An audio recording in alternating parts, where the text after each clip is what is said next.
ketika Allah Subhanahu wa Ta'ala mengabarkan kepada para malaikat, sesungguhnya aku hendak menjadikan seorang khalifah di muka bumi, para malaikat yang hanya mengenal ketaatan dan kedamaian bertanya dengan penuh hormat, "Ya Rabb, apakah engkau akan menciptakan makhluk yang akan membuat kerusakan, menumpahkan darah, dan saling mengadu domba di bumi, sedangkan kami bertasbih dan mensucikan-Mu?" Allah menjawab dengan kalimat yang mengguncang langit, "Sesungguhnya aku mengetahui apa yang tidak kalian ketahui." Dan dengan itu, dimulailah kisah penciptaan manusia, makhluk yang diuji, yang bisa jatuh, namun juga bisa lebih mulia dari para malaikat bila ia taat kepada Allah. Kisah seorang nabi yang menjadi ayah bagi seluruh umat manusia, yaitu Nabi Adam alaihi salam. Menurut Al-Quran, Allah menciptakan Nabi Adam alaihi salam dari turab, tanah. Quran Surat Ali Imran ayat 59, dari tin, tanah liat. Quran Surat As-Saffat ayat 11, dari salsalin kal-fahkar, tanah kering seperti tembikar. Quran Surat Ar-Rahman ayat 14. Ulama menjelaskan, Allah memerintahkan para malaikat mengambil tanah dari seluruh penjuru bumi. Menurut hadits riwayat At-Tirmidzi, tanah itu beragam, hitam, putih, merah, coklat, lembut, keras, manis, pahit. Sebab itu keturunan Adam ada yang lembut, keras, sabar, pemarah, baik, buruk, warna kulit, dan perangai. Semuanya sesuai variasi tanah yang menjadi asalnya. Allah membentuk tanah itu hingga menjadi rupa manusia, lalu meniupkan ruhnya ke dalamnya. Quran Surat Al-Hijr ayat 29. Dan ketika ruh mencapai kepala, Nabi Adam bersin dan berkata, "Alhamdulillah."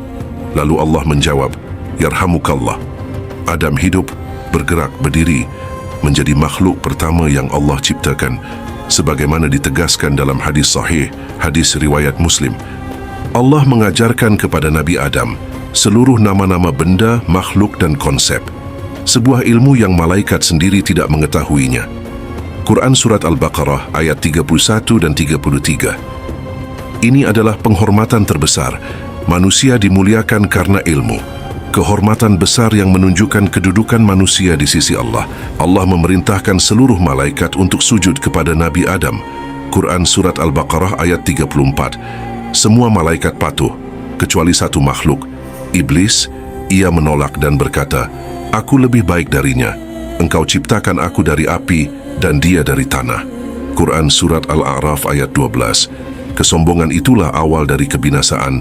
Iblis terusir dari rahmat Allah, lalu berjanji menyesatkan keturunan Nabi Adam sampai hari kiamat. Allah menempatkan Nabi Adam alaihi salam di surga. Nabi Adam alaihi salam berjalan seorang diri.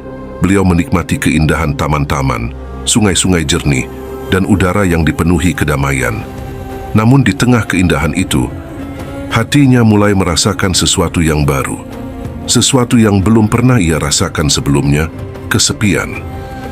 Nabi Adam memandang ke langit surga. 2 ekor burung berwarna indah, terbang berdampingan, bergerak bersama, bernyanyi bersama, saling menemani. Burung-burung itu hinggap di sebuah ranting, lalu saling mendekat, membersihkan bulu pasangannya, sebuah tanda kasih sayang.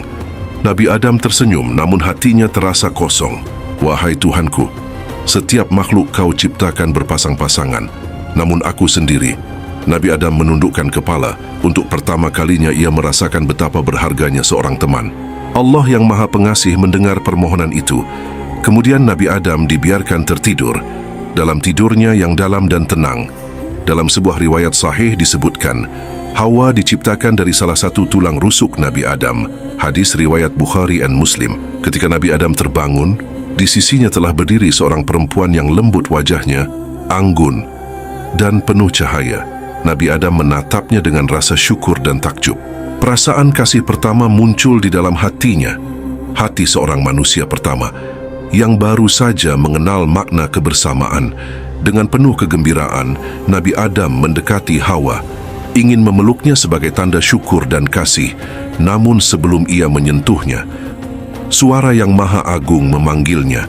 Allah Subhanahu wa Ta'ala berfirman, "Wahai Adam, tunggulah. Sesungguhnya pasanganmu tidak halal bagimu hingga engkau menikahinya." Nabi Adam berhenti. Ia menundukkan kepala, mendengar kalimat penuh hikmah itu. Ternyata bahkan di surga, Adab adalah bagian dari kehormatan manusia. Allah hendak mengajarkan bahwa hubungan yang suci dimulai dengan akad, dengan perjanjian, dengan komitmen di bawah cahaya langit. Kemudian Allah menikahkan Nabi Adam dan Hawa. Sebuah pernikahan pertama dalam sejarah manusia, tanpa mahligai dunia, tanpa saksi manusia, tetapi disaksikan para malaikat dan dinaungi oleh rahmatnya. Allah berfirman, "Wahai Adam, inilah istrimu, dan wahai Hawa, inilah suamimu. Tinggallah di surga dengan tenang dan saling mencintailah dalam ketaatan kepadaku." Barulah setelah itu, Adam memeluk Hawa dengan cinta yang bersih, halal, dan diberkahi. Begitulah.